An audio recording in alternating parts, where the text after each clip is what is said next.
setelah melakukan razia dan memanggil para pengusaha tempat hiburan yang beroperasi di Jalan Lintas Timur Palembang, Jambi. Satpol PP Muba memfasilitasi para pengusaha tempat hiburan untuk mengurus izin resmi ke dinas terkait.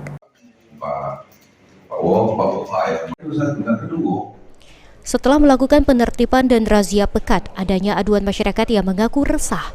Banyak kafe dan warung remang-remang di sepanjang Jalan Lintas Timur Palembang, Jambi, tepatnya di wilayah Sungai Lilin dan Bayung Lenjer. Satpol PP Muba akhirnya mencarikan solusi terbaik kepada sejumlah pengusaha tempat hiburan agar tetap bisa menjalankan usahanya dengan ketentuan yang berlaku. Memfasilitasi sejumlah pengusaha untuk bertemu sejumlah dinas untuk mengurus izin tempat usaha mereka. Kasatpol PP Muba Erdian Syahri mengatakan, hal itu merupakan salah satu upaya Satpol PP Muba dalam menegakkan peraturan daerah dan serta memberikan sosialisasi jika tempat usaha hiburan dan sejenisnya harus memiliki izin terlebih dahulu sebelum beroperasi. Dan kesempatan ini saya gunakan dengan beberapa kegiatan. Yang pertama tentunya penegakan peraturan. Mereka dibuat berita acara untuk tidak mengulangi aktivitas dan lain sebagainya.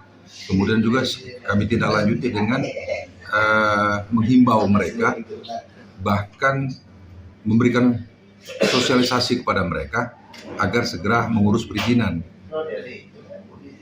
Dan tadi juga setelah kegiatan rapat, dari Satpol PP mendampingi mereka juga ke kantor DPMPTSP untuk langsung memproses perizinan mereka. Jadi harapan kita ke depan, di samping penegakan peraturan, juga sosialisasi yang kita lakukan dalam bentuk nyata seperti itu. Jadi Erdian berharap dengan adanya langkah ini maka ke depan tidak ada lagi usaha tempat hiburan yang beroperasi tanpa izin, sehingga dapat meresahkan masyarakat sekitar. Rozi Iskandar, PAL TV.